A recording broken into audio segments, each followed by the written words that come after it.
नमस्कार students, uni exam IAS platform में आपका स्वागत है। डेली करंट अफेयर्स की आज की सीरीज़ में हम कुछ महत्वपूर्ण टॉपिक्स की चर्चा आपके साथ करेंगे। ये जो महत्वपूर्ण टॉपिक्स है इसका संबंध प्रारंभिक परीक्षा और मुख्य परीक्षा दोनों से होगा, जिसमें मुख्य परीक्षा के दृष्टिकोण से भी और प्रारंभिक परीक्षा के दृष्टिकोण से भी हम इन टॉपिक्स को देखेंगे। तो डेली करंट अफेयर डिस्कशन में आज किन किन टॉपिक्स को हम देखने जा रहे हैं, सबसे पहले उन्हें देख लेते हैं। आज हम जिन टॉपिक्स को देखेंगे वह आपके समक्ष हैं। सबसे पहला टॉपिक जो आज हम देखेंगे वह अफगानिस्तान पर बहुपक्षीय सुरक्षा वार्ता से संबंधित है। अगर हम इसको मुख्य परीक्षा से जोड़कर देखने का प्रयास करें तो ये मुख्य रूप से जीएस पेपर 2 में सामान्य अध्ययन का जो आपका मुख्य परीक्षा का द्वितीय प्रश्न पत्र है उससे जोड़ता है, और आईआर से संबंधित जो प्रश्न है वो इससे पूछे जा सकते हैं। तो पहला वाला टॉपिक किससे संबंधित है? अफगानिस्तान और संबंधित इससे कुछ चिंताएं हम देखेंगे। दूसरा वाला जो आपका टॉपिक है वह है ग्रीन स्टील का टॉपिक। ग्रीन स्टील का आपको जो टॉपिक है इसे आप मुख्य रूप से जोड़ सकते हैं जीएस पेपर 3 में सामान्य अध्ययन के तृतीय प्रश्न पत्र में। इसे आप एनवायरनमेंट से भी जोड़कर देख सकते हैं, साथ ही साथ इसे अर्थव्यवस्था से भी जोड़कर आप देख सकते हैं। तो ग्रीन स्टील का टॉपिक कहाँ से जुड़ेगा? दो चीज़ें याद रखनी है, एक अर्थव्यवस्था और दूसरा पर्यावरण। फिर उसके बाद हम चर्चा करेंगे अमृत सरोवर मिशन पर। मुख्य रूप से अमृत सरोवर मिशन भारत के दृष्टिकोण से काफ़ी महत्वपूर्ण है, पर्यावरण के दृष्टिकोण से भी काफ़ी महत्वपूर्ण है और ग्रामीण विकास के दृष्टिकोण से भी काफ़ी महत्वपूर्ण है। इस रूप में हम इसे कहाँ से जोड़ सकते हैं? तो प्रारंभिक परीक्षा में जो आपकी स्कीम्स वगैरह पूछी जाती हैं या फिर आपकी जो योजनाएं वगैरह पूछी जाती हैं उनसे जो है आपसे परीक्षा पूछा जा सकता है। प्रारंभिक परीक्षा में इससे संबंधित प्रश्न बन सकते हैं। इसके अलावा अगर आपको ग्रामीण विकास पर किसी बात की कार्यक्रम रखना हो, जल संरक्षण के बारे में अगर मान लीजिए आपको कोई पॉइंट लिखना हो, तो आप अमृत सरोवर मिशन को भी एक पॉइंट के रूप में डिस्कस कर सकते हैं। ठीक, उसके बाद हम किस टॉपिक की चर्चा करेंगे? तो काफ़ी लंबे समय से चर्चा में रहा एक टॉपिक हम देखेंगे जो बाल विवाह से संबंधित है, और हाल ही में असम राज्य में बाल विवाह के संदर्भ में राज्यव्यापी कार्यवाही देखी गई है।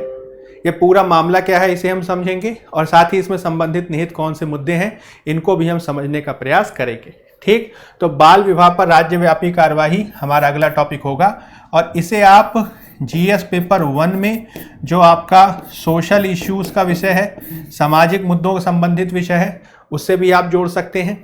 साथ ही साथ महिला संबंधी मामलों से भी इसे जोड़ा जा सकता है, और जीएस पेपर 3 में भी आप इसे मुख्य रूप से एक तरीके से आप कह सकते हैं विविध विषयों से जोड़ के देख सकते हैं। जीएस पेपर 4 में भी आप इसे एथिक्स से जोड़ सकते हैं, और सामाजिक न्याय आदि के दृष्टिकोण से भी इसकी काफ़ी महत्ता है। ठीक है, तो अलग अलग टॉपिक से आप इसे जोड़कर देख सकते हैं। फिर उसके बाद हमारा अगला टॉपिक होगा महर्षि दयानंद सरस्वती से संबंधित। महर्षि दयानंद सरस्वती हाल ही में चर्चा में है क्योंकि सरकार के द्वारा इनकी 200वीं जयंती बनाए जाने की बात की गई है। तो ये आप कहाँ से लोकेट कर सकते हैं? तो जीएस पेपर 1 में मुख्य रूप से जो आपका मॉडर्न हिस्ट्री है, जो आपका आधुनिक भारत का जो विषय है, उससे आप इसे जोड़कर देख सकते हैं। तो ये कुल मिलाकर 5 टॉपिक है जिसकी आज हम चर्चा करेंगे। इससे संबंधित कुछ प्रारंभिक परीक्षा के प्रश्न भी देखेंगे और मुख्य परीक्षा आदि के प्रश्नों को भी हम इससे समझने का प्रयास करेंगे। ठीक है, तो चलिए शुरू करते हैं। सबसे पहला टॉपिक आपके समक्ष है। टॉपिक का नाम क्या है? तो टॉपिक है अफगानिस्तान पर बहुपक्षीय सुरक्षा वार्ता। क्या टॉपिक है? अफगानिस्तान पर बहुपक्षीय सुरक्षा वार्ता। अब सबसे पहले तो पिछले अगर 2 से 3 साल के घटनाक्रम आपको पता होंगे तो आप इस बात से थोड़ा सा सहमत होंगे, इस बात को थोड़ा जान रहे होंगे कि जो अफगानिस्तान का विषय है वह काफ़ी लंबे समय से चर्चा का विषय बना हुआ है। मुख्य रूप से अफगानिस्तान में आपको याद होगा अगस्त 2021 की यह बात है। ठीक, तो अगस्त 2021 के बाद से ही लगातार अफगानिस्तान चर्चा का विषय है। क्यों? क्योंकि 15 अगस्त 2021 एक ऐसा साल रहा जब अफगानिस्तान पर तालिबान के द्वारा फिर से कब्जा कर लिया गया, और वर्तमान में अफगानिस्तान पर किसी सत्ता है? तो तालिबान की सत्ता है, जिसे तालिबान 2.0 के नाम से जाना जा रहा है। उसके बाद से ही अफगानिस्तान के भारत के साथ संबंध किस प्रकार के होंगे उसको लेकर बहुत सारी बातें कही गई हैं। अफगानिस्तान में जिस आतंकवाद को समाप्त करने की बातें कही जा रही थी वह तालिबान की सत्ता स्थापित होने के बाद फिर से चर्चा का विषय बन गया है। तो आंतरिक सुरक्षा के दृष्टिकोण से भी ये टॉपिक काफ़ी महत्वपूर्ण हो जाता है। अब यहाँ पे सबसे पहले तो हमें ये देखना होगा कि आखिर ये टॉपिक चर्चा में क्यों है। तो हाल ही में ये खबर आई है कि भारत के जो NSA हैं, राष्ट्रीय सुरक्षा सलाहकार जो अजीत डोभाल जी हैं, उन्होंने मॉस्को में एक महत्वपूर्ण बैठक को आप कह सकते हैं उसमें उन्होंने भाग लिया जो अफगानिस्तान से संबंधित है। और इसका जो विषय था वो मुख्य रूप से अफगानिस्तान में किस प्रकार का सुरक्षा व्यवस्था की जानी चाहिए, अफगानिस्तान में किस प्रकार का भविष्य निर्धारित किया जाना चाहिए, इसके संदर्भ में एक मल्टीलैटरल सिक्योरिटी डायलॉग या बहुपक्षीय सुरक्षा वार्ता को आयोजित किया गया। तो चर्चा ये क्यों है? ये इसलिए है कि भारत के राष्ट्रीय सुरक्षा सलाहकार मॉस्को में अफगानिस्तान पर एक बहुपक्षीय सुरक्षा वार्ता में भाग लेने के चलते चर्चा में है। ठीक है, तो ये बात हो गई। अब आपको यह चीज ध्यान रखनी होगी कि आखिर अफगानिस्तान के संदर्भ में कौन कौन सी बातें इस वार्ता में की गई। तो सबसे ज्यादा जो महत्वपूर्ण अभी मैंने थोड़ी देर पहले इंडिकेट किया वो क्या है, तो आतंकवाद का सामना किस प्रकार से किया जाए, उसमें अफगानिस्तान की भूमिका किस प्रकार से होनी है। तो आतंकवाद को बढ़ावा देने के संदर्भ में जो अफगान क्षेत्र का उपयोग किए जाने के संदर्भ में जो आशंकाएं जताई जा रही हैं वो लगातार चर्चा का विषय बना हुआ है। ठीक, तो आतंकवाद को बढ़ावा दिए जाने के संदर्भ में अफगानिस्तान के क्षेत्र का किसी भी प्रकार से उपयोग ना किया जा सके, इसके संदर्भ में विविध प्रकार के जो देश हैं वह अपनी अपनी चिंताएं जाहिर कर रहे हैं। और इसमें भी जो है बहुत सारे देशों ने भाग लिया, जैसे कि आप इस चित्र में देख सकते हैं। इसमें मध्य एशिया के देशों के साथ ही इसमें चीन के द्वारा भी भाग लिया गया, रूस के द्वारा भी भाग लिया गया, और सबकी नजरें जो हैं वो अफगानिस्तान में टिकी हुई हैं। मुख्य रूप से जब से तालिबान की सत्ता अफगानिस्तान में स्थापित हुई है तो तालिबान लगातार ये आश्वासन दे रहा है कि हम आतंकवाद के लिए अपनी धरती का उपयोग नहीं होने देंगे। लेकिन अफगानिस्तान में तालिबान की सत्ता स्थापित होने के बाद से ही वहाँ पर आतंकवादी घटनाओं में वृद्धि देखी गई है। और आतंकवादी घटनाओं के मद्देनज़र ही इसमें आपको एक UNSC संयुक्त राष्ट्र सुरक्षा परिषद का एक प्रस्ताव रेजोल्यूशन ध्यान में रखना होगा जो आपसे प्रारंभिक परीक्षाएं पूछा जा सकता है, जिसका नाम है संयुक्त राष्ट्र सुरक्षा परिषद का संकल्प रेजोल्यूशन 2593 जो मुख्य रूप से किस बात की बात करता है, तो आतंकवाद के संदर्भ में जो आतंकी संगठन हैं जिनको शरण दिए जाने की बात की जा सकती है अफगानिस्तान में, उनको किसी भी प्रकार से कोई शरण ना मिले, इससे ये संबंधित है। ठीक है, तो आपसे एक क्वेश्चन पूछा जा सकता है, आप ये ध्यान रखेंगे। UNSC का रेजोल्यूशन ठीक 2593 इसका संबंध किससे है, तो अफगानिस्तान की धरती का प्रयोग किसी प्रकार से आतंकवादी गतिविधियों से ना किया जा सके, अफगानिस्तान को एक प्रकार से सेफ हेवन के रूप में इस्तेमाल ना किया जा सके, इससे इनकार करने से संबंधित ये प्रस्ताव है और ये लगातार चर्चा का विषय बना हुआ है। ठीक है, तो ये चीज आपको ध्यान रखनी है, ये पूरा कॉन्टेक्स्ट है। अब हम क्या करने जा रहे हैं, तो हम ये चीज देखने जा रहे हैं कि आपको अफगानिस्तान को किस प्रकार से देखने की जरूरत है, मुख्य रूप से अंतर्राष्ट्रीय संबंधों के दृष्टिकोण से, मुख्य रूप से अफगानिस्तान के आप कह सकते हैं भौगोलिक अवस्थिति के दृष्टिकोण से, और सबसे ज्यादा महत्वपूर्ण बात यह है कि भारत के लिए अफगानिस्तान का महत्व किस प्रकार का है। ठीक, इसमें बहुत सारे तथ्य के बारे में हम बात करेंगे और कुछ आपको संकल्पनाएं भी बताएंगे। सबसे पहले तो अफगानिस्तान का मैप देखिए। अफगानिस्तान का मैप अगर आप देखेंगे तो आप ये पाएंगे कि मुख्य रूप से भौगोलिक रूप से जो अफगानिस्तान की अवस्थिति है वो एक क्रॉस रोड के रूप में है, एक ऐसे क्षेत्र के रूप में है जो इसको भौगोलिक दृष्टिकोण से काफी महत्वपूर्ण बना देता है। अगर आप अफगानिस्तान को विश्व के मानचित्र में लोकेट करेंगे तो आप पाएंगे कि एक तरफ तो ये दक्षिण एशिया से जुड़ जाता है, एक तरफ तो ये दक्षिण एशिया से जुड़ जाता है, वहीं दूसरी ओर इसकी जो अवस्थिति जुड़ जाती है वह विविध आप कह सकते हैं सेंट्रल एशियन रिपब्लिक्स या फिर मध्य एशियाई देशों से इसका जुड़ाव हो जाता है। यानी अफगानिस्तान किस लिए महत्वपूर्ण है, तो भारत के लिए इसलिए महत्वपूर्ण है क्योंकि इसकी भौगोलिक अवस्थिति इस प्रकार की है कि यह दक्षिण एशिया को मध्य एशिया के साथ जोड़ देता है। और आगे आप देखेंगे किस प्रकार से इसकी भौगोलिक अवस्थिति के आधार पर मध्य एशिया से आगे चलकर यह रूस आदि के माध्यम से जुड़ जाएगा, पूर्वी यूरोप से आगे जुड़ जाएगा, और इस रूप में कनेक्टिविटी के दृष्टिकोण से भारत के लिए यह काफी महत्वपूर्ण है। ठीक है, तो सबसे पहला महत्व क्या है, तो इसकी भौगोलिक अवस्थिति के आधार पर भारत के लिए काफी इंपॉर्टेंट है क्योंकि ये एक प्रकार के क्रॉस रोड पर अवस्थित है। ठीक, तो यही कारण है कि भारत और अफगानिस्तान के मध्य के जो संबंध है वो भारत के दृष्टिकोण से काफी महत्वपूर्ण है, और ऐतिहासिक कालों से ही भारत ने अफगानिस्तान के साथ अपने महत्वपूर्ण संबंधों को रखा है। ठीक, लेकिन चूंकि हम सामान्य अध्ययन में मुख्य रूप से हालिया गठबंधनों के बारे में बात करते हैं, हालिया संदर्भों के बारे में बात करते हैं, तो आपको केवल और केवल एक लाइन में इसे याद रखना होगा कि किस प्रकार के हमारे ऐतिहासिक संबंध रहे हैं, किस प्रकार के हमारे सांस्कृतिक और आर्थिक संबंध रहे हैं। लेकिन ये संबंध हाल के संबंध में, हाल के आप कह सकते हैं समय में, हाल के दशकों में किस प्रकार के बदलाव के दृष्टिकोण से गुजरे हैं। मुख्य रूप से उसे कहा जाता है पोस्ट 9/11, ठीक, पोस्ट 9/11 यानी अमेरिका पर जो 11 सितंबर 2001 को आतंकवादी हमले किए गए, उसके बाद जिस प्रकार से घटनाक्रम वैश्विक संदर्भ में बदले, उसके बाद से भारत और अफगानिस्तान के संबंध काफी महत्वपूर्ण रूप से बदले हैं। क्यों? क्योंकि आपको पता ही होगा कि 11 सितंबर 2001 को जब अमेरिका पर आतंकवादी हमले किए गए, उसके बाद से ही आतंकवाद का मुकाबला किए जाने के लिए अमेरिका के द्वारा अफगानिस्तान और विविध क्षेत्रों पर हमला किया गया और यहां पर उन्होंने तालिबान की सत्ता को पलटने का प्रयास किया।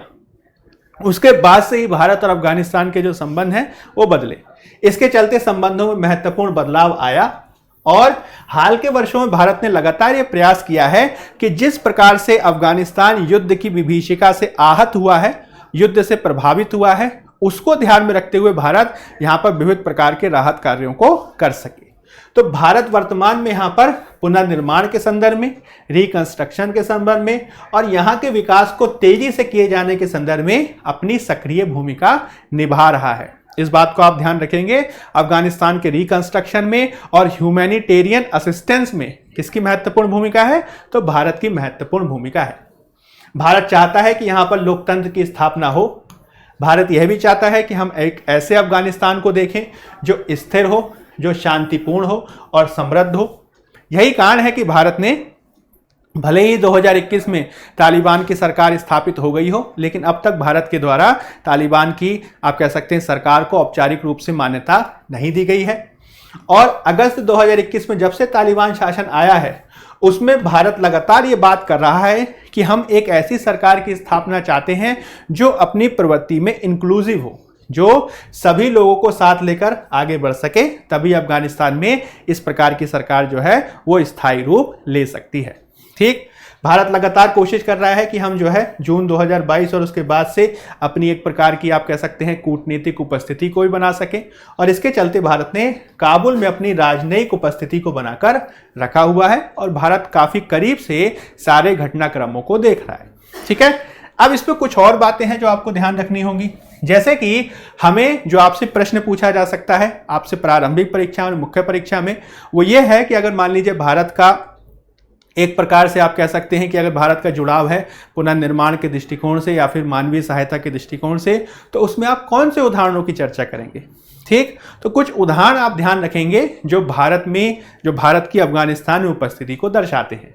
जैसे कि आपको ये चीज ध्यान रखनी है कि अफगानिस्तान में जो 34 प्रांत हैं, उन 34 प्रांतों में 32 प्रांतों में भारत ने अपनी उपस्थिति को दर्ज कराया है और विविध प्रकार की आप कह सकते हैं विकास योजनाओं को भारत ने यहाँ पे दर्ज किया है।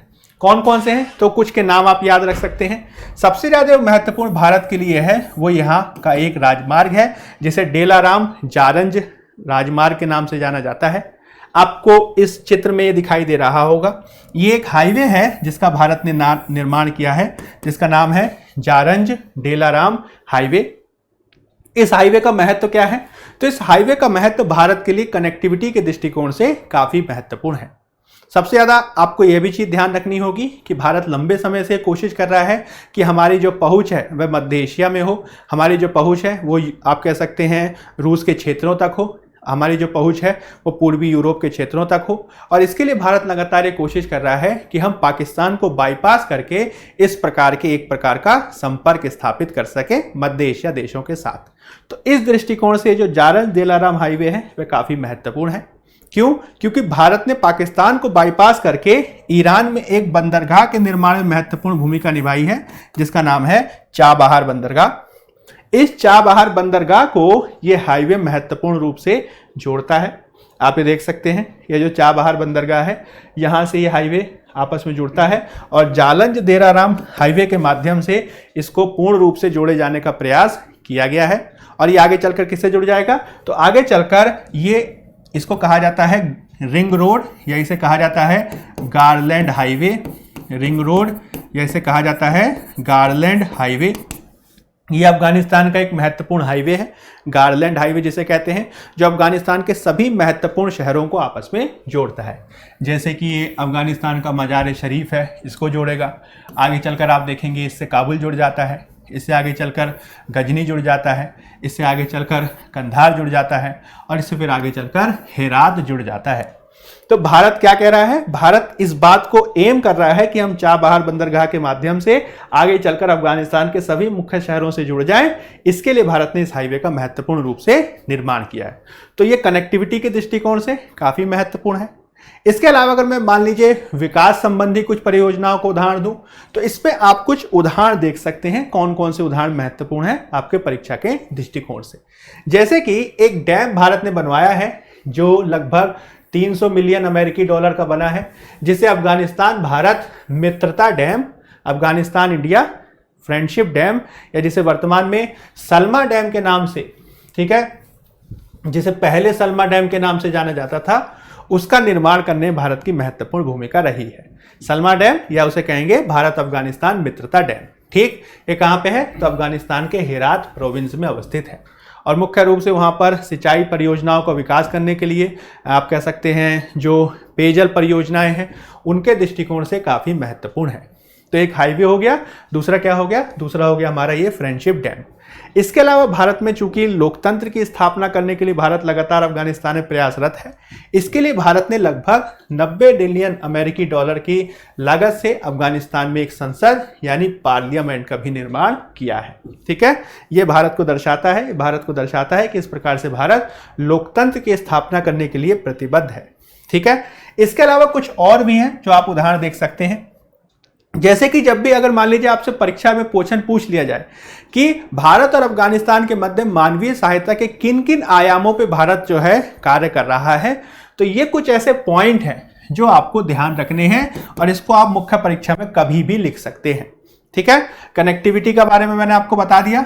कनेक्टिविटी के लिए भारत ईरान के चाबहार बंदरगाह के माध्यम से मध्य एशिया और विविध प्रकार की भौगोलिक अवस्थितियों में अपनी पहुंच को बढ़ावा देने के लिए जारंज दिलाराम हाईवे का निर्माण किया है, जो भारत को कनेक्टिविटी प्रदान करते हैं। इसके अलावा मानवीय सहायता में आप उदाहरण देख सकते हैं किस प्रकार से भारत ने वहां पर अनाजों को निर्यात किया है, ठीक, दवाएं भेजी हैं, कोविड-19 की वैक्सीन भेजी है, कपड़े भेजी हैं, आपदा राहत के तहत भारत ने विविध प्रकार की मानवीय सहायता दी है। इसके अलावा भारत हजारों छात्रों को छात्रवृत्ति भी प्रदान कर रहा है, जो भारत के मानवीय स्वरूप को दर्शाता है। ठीक, इसके अलावा मैंने आपको ये बताया कि 400 से अधिक बुनियादी ढांचा परियोजनाएं जो हैं भारत ने अफगानिस्तान में स्थापित की हैं। इनके उदाहरण भी आप देख सकते हैं, जैसे कि भारत ने राजमार्ग बनाए हैं, भारत ने अस्पताल बनाया है, भारत ने संसद भवन बनाया है, भारत ने ग्रामीण क्षेत्रों में स्कूलों की स्थापना की है, भारत ने इलेक्ट्रिसिटी के लिए ट्रांसमिशन लाइंस बनवाई हैं और भारत ने एक ऐसी परियोजनाएं, ज़्यादातर ऐसी परियोजनाएं बनाई हैं जो हाई विजिबिलिटी वाली हैं, सबसे ज़्यादा महत्वपूर्ण लाभ देने वाली हैं, उच्च दृश्यता वाली हैं और इस दृष्टिकोण से काफ़ी महत्वपूर्ण है। ठीक, इसमें और भी बहुत सारे उदाहरण दिए गए हैं जिनमें से 2-4 आप ध्यान रख सकते हैं। जैसे कि हाईवे के बारे में मैंने आपको बता ही दिया, पार्लियामेंट के बारे में मैंने आपको बता ही दिया, सलमा डैम के बारे में मैंने आपको बता ही दिया। इसके अलावा ट्रांसमिशन लाइंस के बारे में भी जो है आप याद रख सकते हैं, जिसमें फूल एक कुमरी से लेकर काबुल तक की ट्रांसमिशन लाइन है।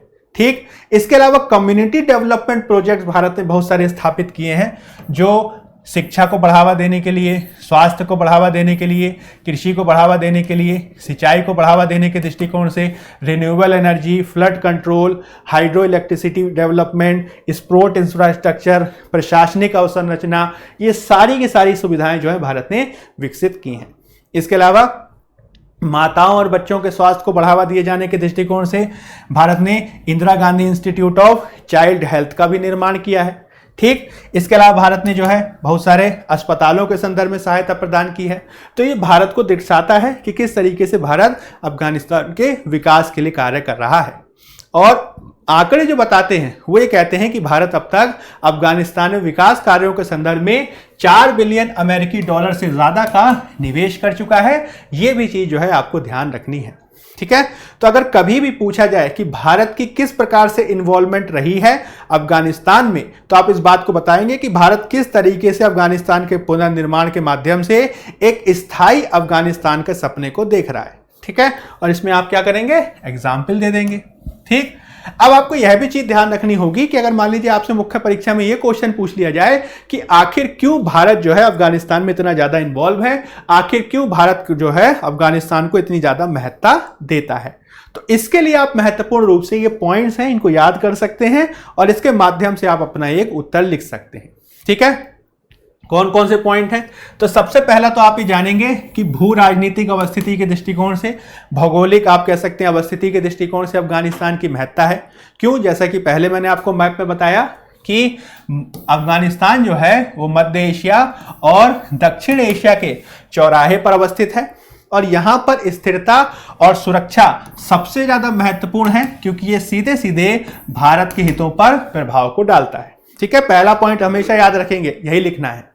इसके अलावा आपको ध्यान रखना है कि किस प्रकार से दोनों क्षेत्रों के मध्य एक पुल का काम करता है और यदि यहां पर बेहतर प्रकार की कनेक्टिविटी होगी, ठीक, तो वह आगे चलकर बेहतर प्रकार का आर्थिक एकीकरण और दूसरे प्रकार का भौगोलिक एकीकरण सुनिश्चित कर सकती है। ठीक, इसके अलावा ऐतिहासिक रूप से चूंकि पाकिस्तान और अफगानिस्तान आदि के क्षेत्रों में आतंकवाद की समस्या देखी गई है, तो आतंकवाद का मुकाबला किए जाने के दृष्टिकोण से भी अफगानिस्तान काफी महत्वपूर्ण है।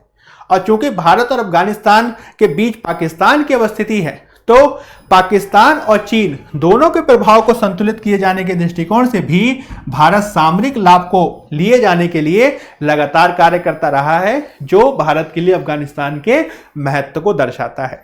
ठीक, अगर केवल इतने पॉइंट पे आपको ध्यान रखते हैं, इतने पॉइंट पे अगर आप याद रखेंगे तो आप काफी आसानी से इसके उत्तर को लिख सकते हैं। ठीक है, तो ये पॉइंट्स आपको ध्यान रखने हैं भारत के लिए अफगानिस्तान के महत्व के दृष्टिकोण से। ठीक, अब चलिए इससे संबंधित एक अभ्यास प्रश्न हम आपके समक्ष रखते हैं। ये वाला जो क्वेश्चन है ये आपसे 2022 में यूपीएससी में पूछा गया था। ठीक है, और ये क्वेश्चन जो है वो आपसे ये अपेक्षा कर रहा है कि आप इस बात को बताएं कि किन किन देशों की जो सीमाएं हैं वो अफगानिस्तान से लग रही हैं। ठीक, अभी जो क्वेश्चन है, इस क्वेश्चन को आप पहले देशों के नाम अगर देखेंगे तो आपको लगेगा कि अरे क्वेश्चन तो टफ है, हम कौन कौन से देशों की सीमाएं याद रख सकते हैं, कौन कौन से देश जो है किस किस देश के साथ लग रहे हैं, इसको कैसे याद रखें। तो इसको करने के लिए आपको थोड़ा सा प्रेजेंस ऑफ माइंड दिखाना होगा, थोड़ा सा आपको दिमाग लगाना होगा। कैसे दिमाग लगाएंगे, तो आप देशों पे ध्यान दीजिए।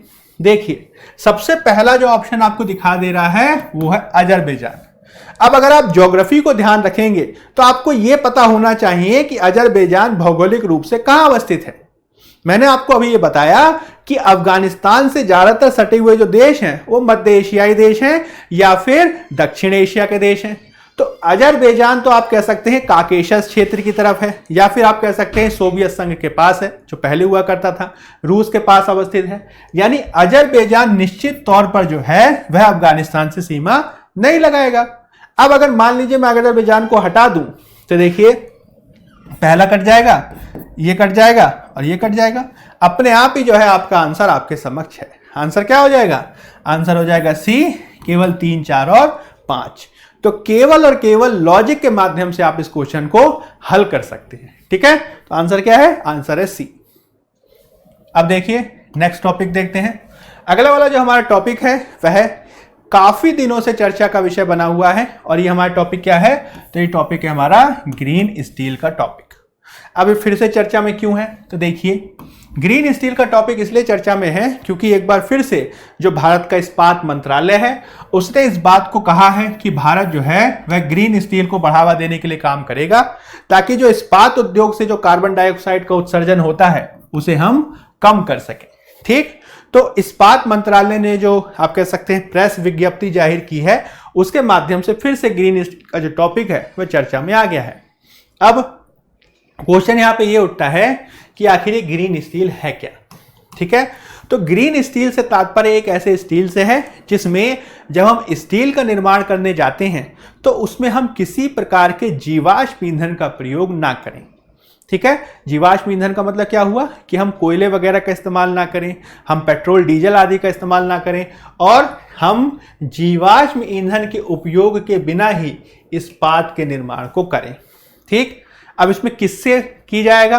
तो इसमें हम हाइड्रोजन का इस्तेमाल कर सकते हैं, इसमें हम बिजली का इस्तेमाल कर सकते हैं और इनका इस्तेमाल करके जो है हम लो इंटेंसिटी वाले यानी जो अपेक्षाकृत कम कार्बन डाइऑक्साइड का उत्सर्जन करें, उनका उपयोग करके जो है हम स्टील का निर्माण करें। तो ऐसा स्टील क्या कहलाएगा? ऐसा स्टील कहलाएगा ग्रीन स्टील, यानी जिसमें जीवाश्म ईंधनों के प्रयोग के बिना स्टील का निर्माण किया जाए वो ग्रीन स्टील कहलाता है। ठीक, इसके लाभ क्या हैं? तो इसके माध्यम से हम ग्रीन हाउस गैस के उत्सर्जन को कम कर सकते हैं, हम समय के साथ उसकी लागत में कटौती कर सकते हैं और समय के साथ इसकी गुणवत्ता यानी क्वालिटी में भी सुधार को कर सकते हैं। ठीक है, तो इसके कुछ लाभ हैं।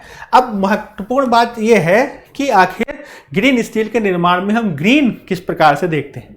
तो जैसा कि आपको पता होगा या फिर आपने पढ़ा होगा शायद साइंस में कि जब हम स्टील का निर्माण करते हैं तो उसके लिए एक विशिष्ट प्रक्रिया का प्रयोग किया जाता है, एक निश्चित प्रक्रिया होती है जिसमें स्टील का निर्माण किए जाने के संदर्भ में लौह अयस्क का प्रयोग किया जाता है, लाइमस्टोन का प्रयोग किया जाता है, डोलोमाइट आदि का प्रयोग किया जाता है और डूनाइट आदि का प्रयोग कच्चे माल के रूप में किया जाता है। इन सबको मिलाया जाता है एक प्रकार की ब्लास्ट फर्नेस यानी एक प्रकार की भट्टी में और इसको तापमान दिया जाता है 1600 डिग्री सेल्सियस। अब ये 1600 डिग्री सेल्सियस तापमान कहां से आता है? तो ये तापमान सृजित होता है विविध प्रकार के जीवाश्म ईंधन से। ठीक, मुख्य रूप से ये जो कच्चा माल है, इस कच्चे माल को गलाने के लिए 1600 डिग्री सेंटीग्रेड टेम्परेचर जो है जनरेट किया जाता है और इसमें कोयले का प्रयोग मुख्य रूप से होता है। ठीक है, तो कोयले का प्रयोग मुख्य रूप से किया जाता है। ब्लास्ट फर्नेस में 1600 डिग्री जो सेंटीग्रेड है उसको जनरेट किया जाता है और यहाँ पर जो है ऑक्सीजन की उपस्थिति में इनको गलाया जाता है और इसका जो आप कह सकते हैं जो स्लैग वगैरह होता है उसे हटाकर हम एक प्रकार का प्योर आयरन प्राप्त करते हैं। आगे चलकर इसमें कुछ मिश्र धातुएं अलॉइंग एलिमेंट्स मिलाए जाते हैं और हम अंततः स्टील को प्राप्त करते हैं। अब इस प्रकार से जो पारंपरिक रूप से स्टील का निर्माण किया जाता है उसके साथ समस्या ये होती है कि हम बड़ी मात्रा में जीवाश्म ईंधन का प्रयोग कर रहे हैं, हम कोयला जला रहे हैं बड़ी मात्रा में और जब इस स्टील को बनाने में आप कोयला जलाते हैं तो विविध प्रकार की आप कह सकते हैं पर्यावरण को प्रदूषित करने वाली ग्रीन हाउस इफेक्ट को बढ़ावा देने वाली गैसें आदि का सृजन होता है।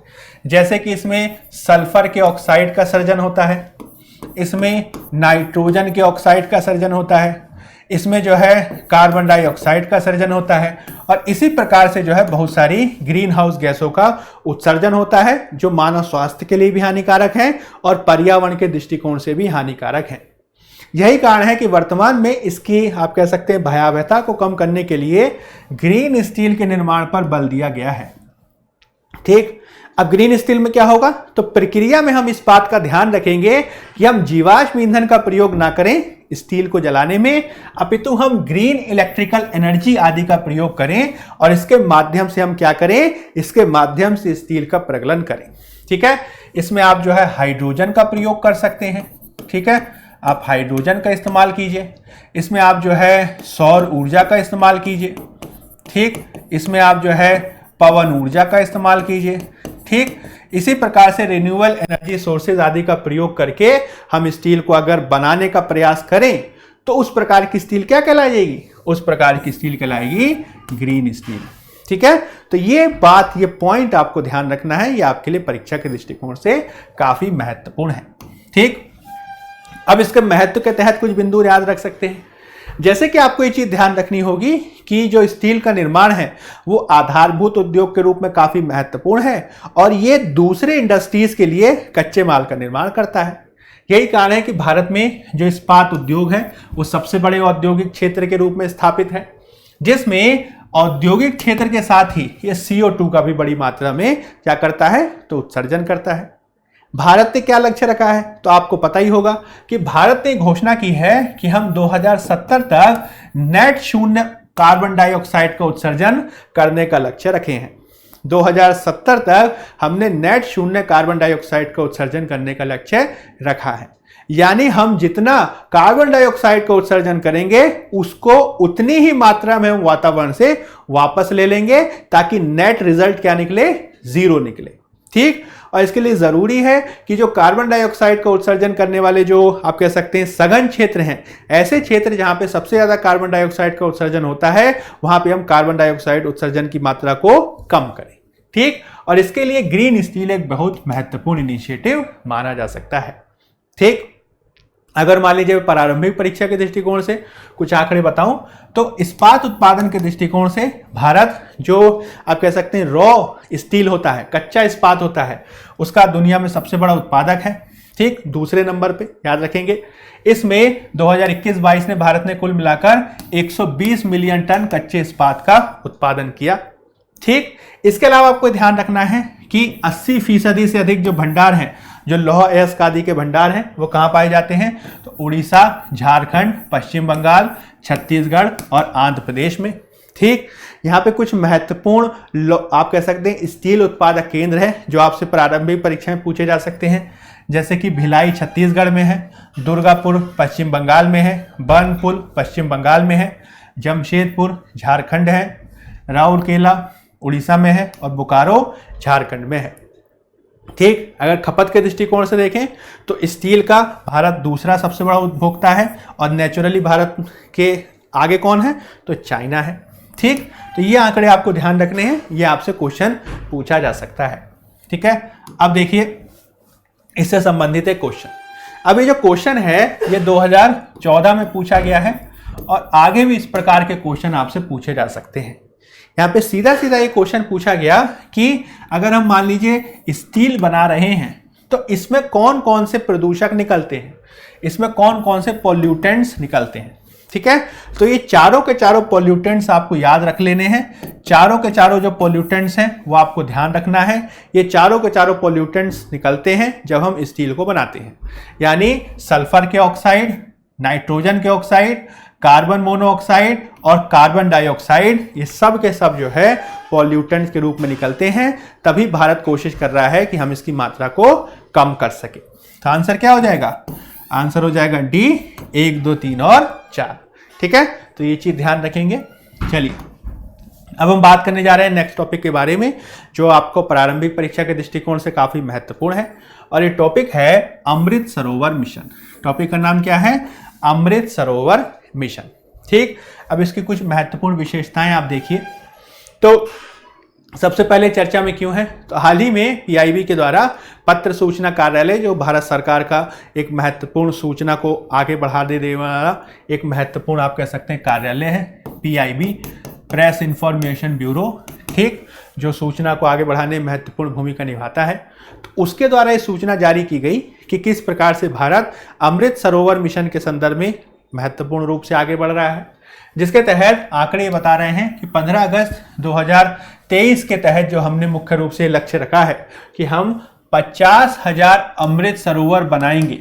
ठीक है, भारत ने जो लक्ष्य रखा है कि हम 15 अगस्त 2023 तक 50,000 अमृत सरोवर बनाएंगे, वो 9 महीने की अवधि में हमने इसका 60% लक्ष्य प्राप्त कर लिया है। यानी अब तक हम 30,000 से ज्यादा अमृत सरोवरों का निर्माण कर चुके हैं, जो भारत के लिए बहुत उत्साहजनक लक्ष्य है।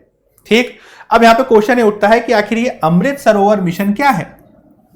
तो 24 अप्रैल 2022 को इसकी घोषणा की गई थी।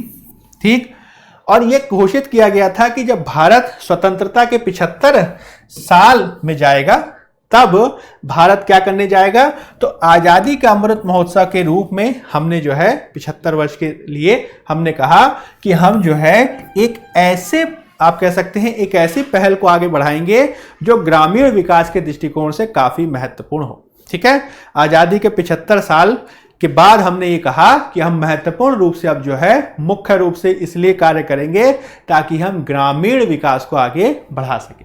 ठीक, इसका उद्देश्य क्या है, तो अमृत सरोवर मिशन के तहत हमने उद्देश्य रखा है कि भारत के प्रत्येक जिले में कम से कम 75 अमृत सरोवरों का निर्माण या कायाकल्प हम करें, ताकि ग्रामीण क्षेत्रों में जल संकट को दूर किया जा सके। ये किस लिए महत्वपूर्ण है, तो इसके कुछ पॉइंट्स आप याद रखेंगे। हम मुख्य रूप से देश के हर जिले में कम से कम 75 अमृत सरोवरों का कायाकल्प करने का या निर्माण करने का लक्ष्य सामने रखे हैं, ताकि ग्रामीण क्षेत्र का विकास किए जाने के दृष्टिकोण से हम महत्वपूर्ण रूप से कार्य कर सकें। ठीक है, ये सरकार के एक होल ऑफ गवर्नमेंट दृष्टिकोण को दर्शाता है। क्यों? क्योंकि इसमें कई सारे मंत्रालयों को इन्वॉल्व किया गया है, इसमें जो है टेक्निकल इंस्टीट्यूशंस इन्वॉल्व हैं, और सबसे ज़्यादा महत्वपूर्ण बात यह है कि इसमें व्यापक रूप से जन भागीदारी को प्रोत्साहित किया गया है। ठीक है, तो इसमें मंत्रालय कौन कौन से हैं वो आपसे पूछा जा सकता है। इसमें कौन सा तकनीकी संगठन शामिल है यह भी आपसे पूछा जा सकता है।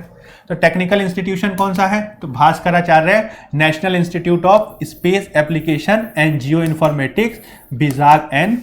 ठीक, मंत्रालय कौन कौन से हैं? तो ग्रामीण विकास मंत्रालय महत्वपूर्ण है, जल शक्ति मंत्रालय महत्वपूर्ण है, संस्कृति मंत्रालय महत्वपूर्ण है, ठीक, पंचायती राज मंत्रालय महत्वपूर्ण है, पर्यावरण और जलवायु परिवर्तन मंत्रालय महत्वपूर्ण है। ये आपसे क्वेश्चन पूछा जा सकता है। ठीक, इसके अलावा इसमें जन भागीदारी सबसे ज्यादा महत्वपूर्ण तत्व है, ताकि विविध प्रकार के लोगों को इसमें शामिल कर सकें। इसमें स्वतंत्रता सेनानी शामिल किए जाने हैं, जो प्रबुद्ध पंचायत सदस्य हैं उनको शामिल किया जाना है, जो पद्म पुरस्कार के विजेता हैं उनकी भागीदारी का लाभ लिया जाना है, और इसमें कोशिश ये की जाएगी कि सरकारी क्षेत्र के साथ साथ प्राइवेट कॉरपोरेट संस्थान और उनके फंड्स का भी लाभ लिया जा सके, जिसे हम कॉरपोरेट सोशल रिस्पॉन्सिबिलिटी के तहत शामिल करना चाहते हैं। ठीक, इसके माध्यम से न केवल ग्रामीण आजीविका को बढ़ावा मिलेगा, साथ ही साथ इसके तहत जो इसमें तालाबों का निर्माण किया जाएगा उससे सिंचाई सुविधाएं विकसित होंगी, मत्स्य पालन को बढ़ावा मिलेगा, बत्तख आदि पालन को बढ़ावा मिलेगा, सिंघाड़े आदि की खेती को बढ़ावा मिलेगा, पशुपालन को बढ़ावा मिलेगा, और सबसे ज्यादा महत्वपूर्ण रूप से ग्रामीण आजीविका को बढ़ावा मिलना लक्षित किया गया है। ठीक है, ये इसकी कुछ विशेषताएं हैं जो अमृत सरोवर मिशन के दृष्टिकोण से आपको ध्यान रखनी है। ठीक है, अब देखिए नेक्स्ट टॉपिक कौन सा है। तो अगला वाला जो टॉपिक है वो काफी लंबे समय से चर्चा में रहा है, क्योंकि जो बाल विवाह या फिर महिलाओं की विवाह योग्य आयु को बढ़ाए जाने का प्रश्न है वो काफी लंबे समय से चर्चा का विषय बना है। अब बाल विवाह पर एक कार्यवाही क्यों चर्चा में है, तो सबसे पहले इससे संबंधित आप न्यूज को देखें। तो आज के न्यूज़पेपर में, आज के द हिंदू में इससे संबंधित एक पूरी की पूरी खबर जो है, कवर स्टोरी प्रकाशित की गई है, और इसके चलते काफी चर्चा में है। अब एक खबर क्या है, तो बेहद शॉर्ट में अगर मैं बताऊं तो हाल ही में असम के क्षेत्र में बाल विवाह पर एक स्टेट वाइड कार्यवाही की गई है, जिसके तहत 2000 से अधिक पुरुषों को गिरफ्तार किया गया है। और उनको किस लिए गिरफ्तार किया गया है? उन पर यह आरोप लगाए जाने की बात कही गई है कि उन्होंने जो विवाह की लीगल आयु है उससे पहले ही जो है विवाह करके बाल विवाह को बढ़ावा दिया है, और इस रूप में भारत के कुछ महत्वपूर्ण कानूनों का उल्लंघन किया है। इसमें दो महत्वपूर्ण कानून आपको ध्यान रखने हैं। एक है, उसे कहते हैं prevention of children from sexual offences act. क्या कहते हैं इसे? यौन शोषण से बच्चों का निवारण अधिनियम 2012। इसके अलावा एक और अधिनियम है जिसका नाम है बाल विवाह निषेध अधिनियम 2006। ठीक, ये दोनों जो अधिनियम है ये आपके लिए काफी महत्वपूर्ण है, और इसके प्रावधानों के तहत मामले को दर्ज किया गया है। इसके तहत सरकार का ये कहना है कि सरकार रेट्रोस्पेक्टिवली, यानी आज की तारीख के पहले के मामलों के तहत भी लोगों को गिरफ्तार करेगी, जिसमें पिछले 7 सालों में अगर इस तरीके के मामले देखे गए हैं तो उन सब को जो है इसमें बुक किया जाएगा। ठीक, न केवल विवाह करने वाले पुरुषों बल्कि विवाह कराने वाले जो व्यक्ति हैं उनके ऊपर भी कार्रवाई की जाएगी, जिसमें मुल्ले लोग हो सकते हैं, काजी लोग हो सकते हैं, पुजारी वगैरह हो सकते हैं। तो इन सब पे भी कार्रवाई किए जाने की बात कही गई है। अब इसमें दो महत्वपूर्ण प्रश्न हैं जो आपसे पूछे जा सकते हैं मुख्य परीक्षा में। पहला जो प्रश्न है वो ये है कि ये जो प्रावधान है ये किस तरीके से महत्व रखते हैं, prevention of children from sexual offences act और बाल विवाह निषेध अधिनियम 2006। एक तो ये है। दूसरी बात जो है वो ये है कि किस तरीके से हाल के समय में जो आप कह सकते हैं महिलाओं की विवाह संबंधी आयु को बढ़ाने की बात की गई है वह किस तरीके से महत्वपूर्ण है, उसकी महत्ता किस प्रकार से है, ये पूछा जा सकता है। इसके अलावा भारत के पर्सनल लॉज में जो विवाह संबंधी आयु को लेकर एक प्रकार का विरोधाभास है वह भी आपसे पूछा जा सकता है। ठीक, जिसमें मुख्य रूप से जो मुस्लिम पर्सनल लॉ है उसमें जो मुस्लिम महिलाओं की जो विवाह की जो न्यूनतम आयु है उस पर लगातार बहस देखी जा रही है। ठीक है, इसी चीज को जो है मैं आपको अब समझाने का प्रयास करूंगा।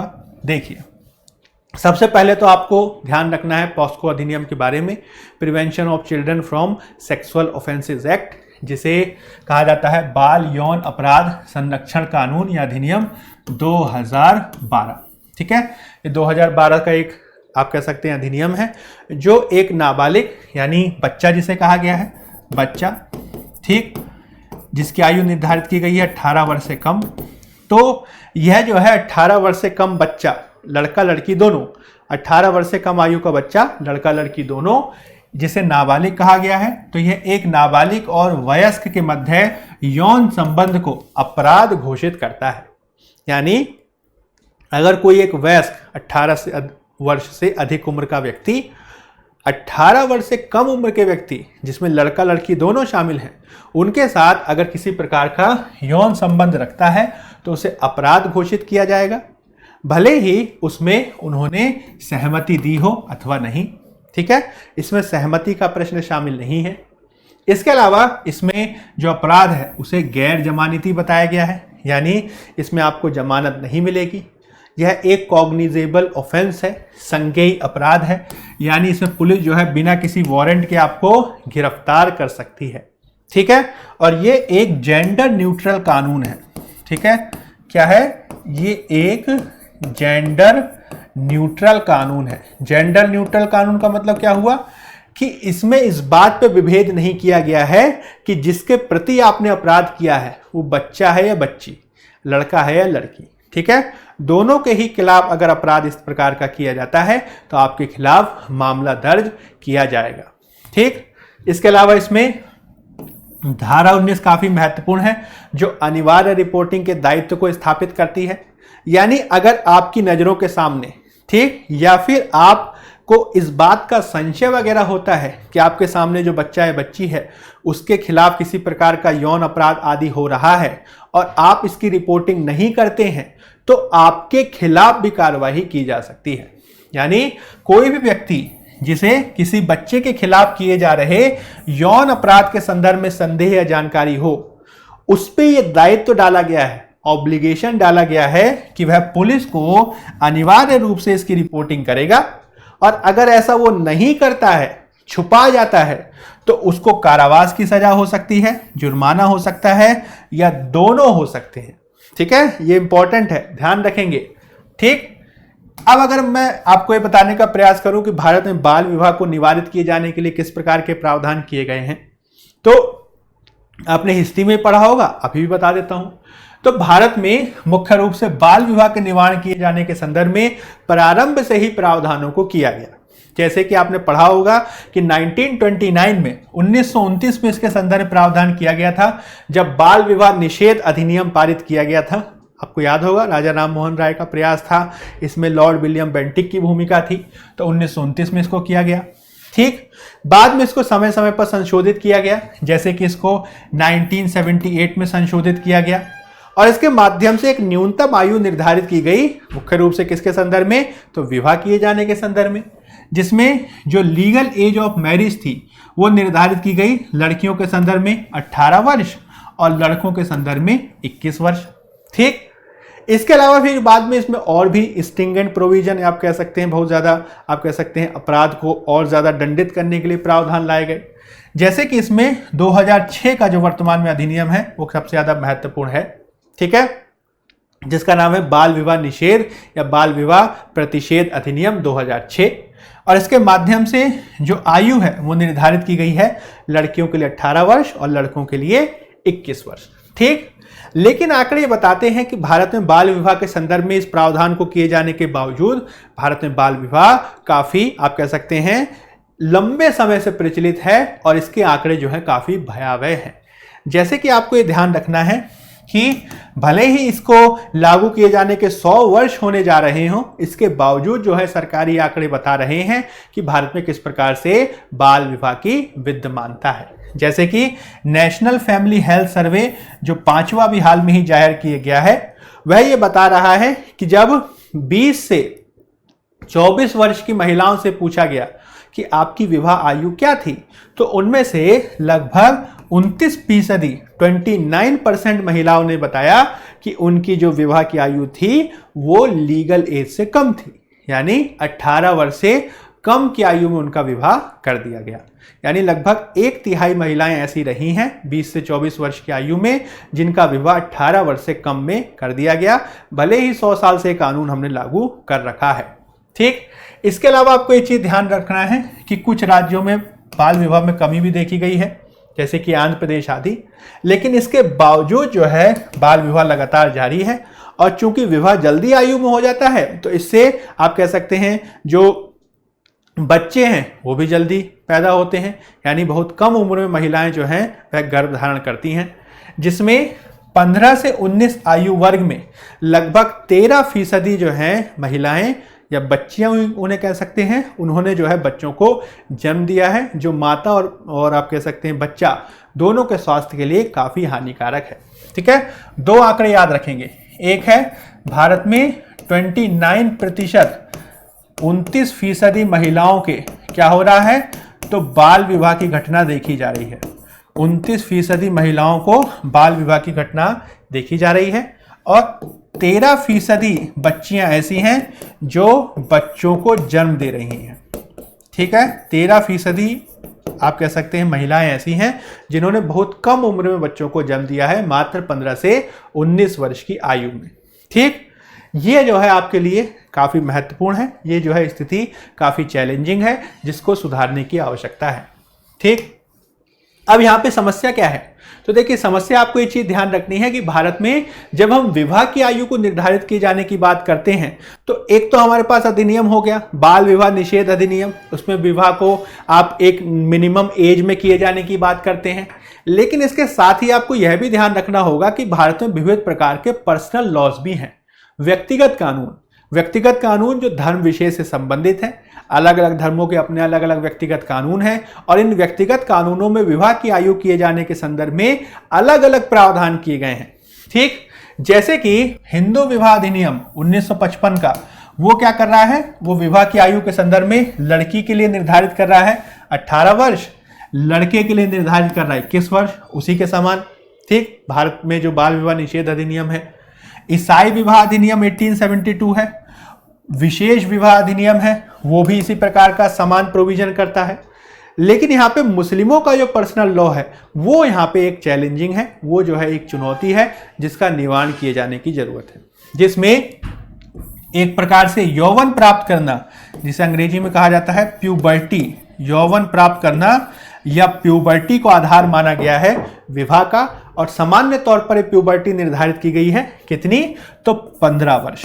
अब यहां से समस्या पैदा हो जाती है, क्यों? क्योंकि विविध प्रकार के पर्सनल लॉज या फिर आप कह सकते हैं बाल विवाह निषेध अधिनियम विवाह की न्यूनतम आयु क्या निर्धारित कर रहे हैं, 18 वर्ष, 21 वर्ष। लेकिन मुस्लिम पर्सनल लॉ में विवाह की आयु के संदर्भ में क्या निर्धारित कर दिया गया, तो 15 वर्ष। इसी से जो है कॉन्फ्लिक्टिंग सिचुएशन स्थापित हो रही हैं, क्योंकि विवाह की कानूनी उम्र विविध प्रकार के समुदायों में एक समान नहीं है और असम में इसी के चलते जो है समस्या आ रही है। ठीक, इसके अलावा इसमें कुछ और भी चुनौतियां हैं। आपको ध्यान रखना होगा कि पूरी दुनिया में इसको लेकर लीगल मैरिज एज क्या होनी चाहिए, इसको लेकर विविध प्रकार के विवाद है। ठीक है, जैसे कि चाइना में लड़कियों की विवाह की न्यूनतम आयु कितनी है, 20 है, लड़कों की कितनी है, 22 है। बांग्लादेश में 18-21, भारत के ही समान। भारत का तो आपको पता ही है, जापान में अलग प्रावधान है, अमेरिका, ब्राजील, रूस, यूके, मलेशिया, ईरान, आप देख सकते हैं हर देश में अलग अलग प्रावधान किया गया है। यहीं से जो है विविध प्रकार की चुनौतियां इकट्ठा हो जाती हैं, आ जाती हैं। अब आपको एक चीज ध्यान रखनी होगी कि यहाँ पे क्वेश्चन ये उठता है कि अगर मान लीजिए मैंने बाल विवाह निषेध अधिनियम पारित कर दिया और मैंने निर्धारित कर दिया कि भाई विवाह की न्यूनतम आयु है 18 वर्ष लड़कियों के लिए और लड़कों के लिए 21 वर्ष, तो इसमें समस्या कहाँ आ रही है?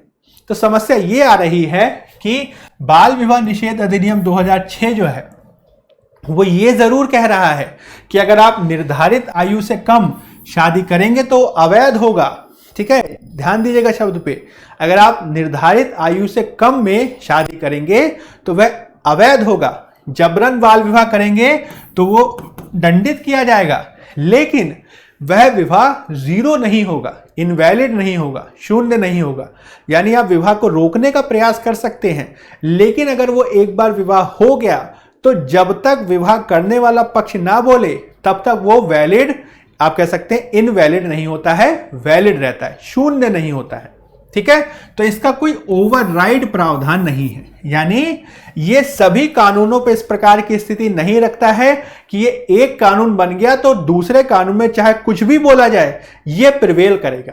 समस्या यहीं से आ जाती है कि दो समान कानून एक साथ विद्यमान हैं, दोनों अलग अलग प्रावधान कर रहे हैं और दोनों के प्रावधान एक दूसरे से टकरा रहे हैं। ठीक है, जैसे कि मुस्लिम पर्सनल लॉ कह रहा है विवाह की आयु 15 होगी, बाल विवाह निषेध अधिनियम कह रहा है विवाह की आयु 18 होगी, और दोनों ही चल रहे हैं। ठीक, ऐसा नहीं है कि ये कह दिया जाए कि बाल विवाह अधिनियम ही सबके ऊपर लागू हो जाएगा चाहे कोई कानून कुछ भी बोले, लेकिन ऐसा नहीं है, इससे समस्या पैदा हो जाती है। ठीक, और नाबालिगों को मुख्य रूप से इसमें चुनौती का सामना करना पड़ता है। ठीक, यही कारण है कि भारत सरकार अब इस पर लगातार विचार कर रही है, कोर्ट में भी यह मामला देखा जा रहा है। हाल ही में भारत सरकार के द्वारा एक घोषणा की गई कि अब भारत जो है वह महिलाओं की विवाह संबंधी आयु को बढ़ाए जाने के लिए कार्य कर रहा है, जिसमें केंद्रीय महिला और बाल विकास मंत्री जी ने जो विवाह की आयु है उसको बढ़ाए जाने के संदर्भ में और सभी धर्मों में इसमें सामंजस्यता को स्थापित करने के लिए एक बिल को प्रस्तुत किया। ठीक है, भविष्य में आप ये देखेंगे कि इसके संदर्भ में और ज्यादा बातें आएंगी। हालांकि भी इसकी आलोचना भी है कुछ बिंदुओं पे जो आपको ध्यान रखनी है। इसे मुख्य रूप से जो आलोचना की जा रही है वह अनुच्छेद 25 के आधार पर की जा रही है, क्योंकि भारत में अनुच्छेद 25 के अनुसार धर्म की स्वतंत्रता को दिया गया है, अंतःकरण की स्वतंत्रता है, धर्म की स्वतंत्रता है, उसके स्वतंत्र अभ्यास की स्वतंत्रता है, प्रचार का प्रावधान है। तो अगर हम किसी एक कानून के माध्यम से इस प्रकार की ओवर रीचिंग प्रोविजन को करेंगे तो क्या इससे अनुच्छेद 15 आप कह सकते हैं उल्लंघित होगा अथवा नहीं, ये जो है लगातार चर्चा का विषय बना हुआ है। फिलहाल मामला जो है सुप्रीम कोर्ट में है, भविष्य में आप देखेंगे कि इसके संदर्भ में सुप्रीम कोर्ट कोई निर्णय लेता है, इस पे आपको ध्यान रखना है। ठीक है, फिलहाल इसमें किस प्रकार की चुनौतियां हैं वो आप लगातार ध्यान रखेंगे, किसी भी साल आप पे इससे क्वेश्चन बन सकता है। ठीक, चलिए अब हम किस पे बात करेंगे, अब हम बात करेंगे महर्षि दयानंद सरस्वती पे। महर्षि दयानंद सरस्वती जी चर्चा में क्यों है, तो सबसे पहले उसे देखिए, हाल ही में जो पत्र सूचना कार्यालय है उसमें ये आप कह सकते हैं विज्ञप्ति प्रकाशित हुई, जिसे प्रधानमंत्री कार्यालय के द्वारा जो है इसे प्रकाशित किया गया कि भारत के प्रधानमंत्री जी 12 फरवरी को ठीक महर्षि दयानंद सरस्वती की 200वीं जयंती के उपलक्ष्य में साल भर चलने वाले समारोह का उद्घाटन करेंगे। ठीक है, इस व्यक्तित्व में कहा गया है कि महर्षि दयानंद सरस्वती एक समाज सुधारक थे, जिन्होंने 1875 में जो तत्कालीन सामाजिक असमानताएं थी उनसे निपटने के लिए आर्य समाज की स्थापना की, जिसने आगे चलकर देश के सांस्कृतिक और सामाजिक जागृति में महत्वपूर्ण भूमिका को निभाया। ठीक, अब इसके बाद पूरी डिटेल्स वगैरह दी गई है। इस डिटेल को जो है आप परीक्षा के दृष्टिकोण से इंपॉर्टेंट मानेंगे। जैसे कि महर्षि दयानंद सरस्वती के बारे में आप ध्यान रखेंगे कि उनका जो जन्म है वो 12 फरवरी 1824 को, यानी आप देख सकते हैं 200 साल होने जा रहे हैं, गुजरात के टंकारा में एक ब्राह्मण परिवार में हुआ था। ठीक, इनके माता पिता जो थे वो यशोदाबाई और लालजी तिवारी थे, जो रूढ़िवादी ब्राह्मण थे। ये एक विशिष्ट मूल नक्षत्र में पैदा हुए थे, इसी के चलते इनका नाम पहले मूल शंकर तिवारी रखा गया। ठीक, आगे चलकर इनको ज्ञान की प्राप्ति हुई और उस सत्य की खोज में अलग अलग क्षेत्रों में गए। ठीक, आगे चलकर इन्होंने अपने प्रकाश जो विचार हैं वो सत्यार्थ प्रकाश में प्रकाशित किए। ये इंपॉर्टेंट है, ये आपसे पूछा जा सकता है सत्यार्थ प्रकाश कृति के बारे में। ठीक, समाज के लिए उन्होंने कौन सा योगदान दिया, तो वे एक महत्वपूर्ण भारतीय दार्शनिक के रूप में, समाज सुधारक के रूप में और 1875 में आर्य समाज के संस्थापक के रूप में सबसे ज़्यादा महत्वपूर्ण है। इसके अलावा उनकी उपलब्धि यह भी है कि उन्होंने 1876 में भारत भारतीयों के लिए है ठीक स्वराज के बारे में बात करने वाले वो पहले व्यक्तियों में से थे। ठीक है, वो एक स्वप्रबोधित व्यक्ति थे, यानी उन्होंने खुद से ज्ञान प्राप्त करने पर बल दिया और भारत के महान नेता के रूप में स्थापित हुए, जिन्होंने भारतीय समाज पर व्यापक प्रभाव को छोड़ा। उन्होंने वेदों से प्रेरणा ली और वेदों की तरफ लौटो का नारा दिया। ठीक, उन्होंने भारतीय समाज में विद्यमान जो 4 वर्ण की व्यवस्था है उसकी वैदिक धारणा को स्वीकार किया और ये कहा कि वैदिक काल में जो वर्ण थी, जिसे आज हम जाति के नाम से जानते हैं, उसमें ये अवधारणा प्रचलित थी कि व्यक्ति के वर्ण का निर्धारण इस बात से होता था कि वह किस प्रकार के कार्य को कर रहा है। ठीक है, और इसी आधार पर जो है उसकी जाति निर्धारित इस बात से नहीं होती थी कि वह किस में जन्म ले रहा है, अपितु कर्म प्रधान के आधार पर कौन सा वो कर्म कर रहा है इसके आधार पर उसे निर्धारित किया जाता था, जिसके आधार पर उसे ब्राह्मण, क्षत्रिय, वैश्य, शूद्र कहा जाता था। इस आधार पर जो है उन्होंने इसको बल दिया कि आप चातुर्वर्ण व्यवस्था को स्वीकार किए जो वैदिक काल में विद्यमान थी। ठीक है, तो दयानंद सरस्वती जी ये कह रहे थे। आगे चलकर उन्होंने जो है उनके नेतृत्व में, उनके शिष्यों के नेतृत्व में शिक्षा प्रणाली में योगदान किया गया, जिसमें डीएवी स्कूल्स, दयानंद एंग्लो वैदिक स्कूल सबसे ज्यादा महत्वपूर्ण है। ठीक है, जो पहला लाहौर में स्थापित हुआ, जिसमें हंसराज जी इसके आप कह सकते हैं प्रिंसिपल बने। सबसे ज्यादा महत्वपूर्ण जो है वो है आर्य समाज, जो आपसे क्वेश्चन पूछा जा सकता है। आर्य समाज की स्थापना 1875 में मुंबई, जिसे उस समय बंबई कहा जाता था, वहां पे की गई। बाद में इसकी जो शाखा है वो लाहौर में खोली गई और पूरे उत्तरी भारत, पश्चिमी भारत में ये काफी लोकप्रिय रहा। ठीक, इसका उद्देश्य क्या था? तो इसके माध्यम से इन्होंने वेदों को सबसे महत्वपूर्ण सत्य के रूप में स्थापित करने का प्रयास किया और वेदों की बात की जो भी व्याख्या थी उसको खारिज कर दिया। जैसे पुराण वगैरह को उन्होंने ये बात कहते हुए खारिज कर दिया कि हम इसे स्वीकार नहीं कर सकते हैं। ठीक, इसके तहत उन्होंने विविध प्रकार के पुराण आदि में प्रचलित जो मान्यताएं थी उनका विरोध किया, जैसे कि मूर्ति पूजा का विरोध किया, पशु बलि का विरोध किया, छुआछूत का विरोध किया, बाल विवाह का विरोध किया, तीर्थ यात्रा, पुजारी पद्धति, मंदिर प्रसाद आदि की पद्धति, इन सब का उन्होंने विरोध किया। ठीक, उन्होंने वेदों की अचूकता में प्रयास किया, वेदों की अपौरुषेयता में विकास किया।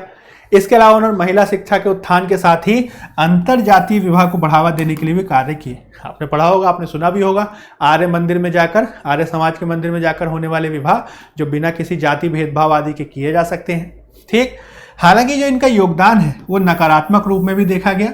मुख्य रूप से आपको ये चीज ध्यान रखनी है कि भारत में सांप्रदायिकता, हिंदू सांप्रदायिकता जिसे कहा जाता है, उसके विकास में आर्य समाज की काफी महत्वपूर्ण भूमिका रही है, नकारात्मक भूमिका रही है, जिसमें 1890s के बाद से, ठीक, 1920, 1930 के दशक में आर्य समाज के द्वारा की जाने वाली विविध प्रकार की गतिविधियों की गणना सांप्रदायिकता को बढ़ावा देने वाली गतिविधियों के रूप में की जाती है, जिसमें मस्जिदों के आगे संगीत बजाना, गौ रक्षा को जो है बहुत आक्रामक तरीके से आगे बढ़ाना, शुद्धि आंदोलन के तहत मुख्य रूप से जो जिसे आज घर वापसी कहा जाता है उस प्रकार की प्रवृत्ति को आगे बढ़ाना। इससे क्या हुआ कि समाज में सांप्रदायिकता बढ़ी। ठीक, तो पॉजिटिव एस्पेक्ट्स भी हैं, नेगेटिव एस्पेक्ट्स भी हैं, और ये दोनों जो है आपसे क्वेश्चन पूछा जा सकता है। ठीक, तो ये कुछ बातें आप ध्यान रखेंगे। चलिए, तो इस प्रकार से कुछ महत्वपूर्ण टॉपिक जो है हमने आपके साथ डिस्कस किए।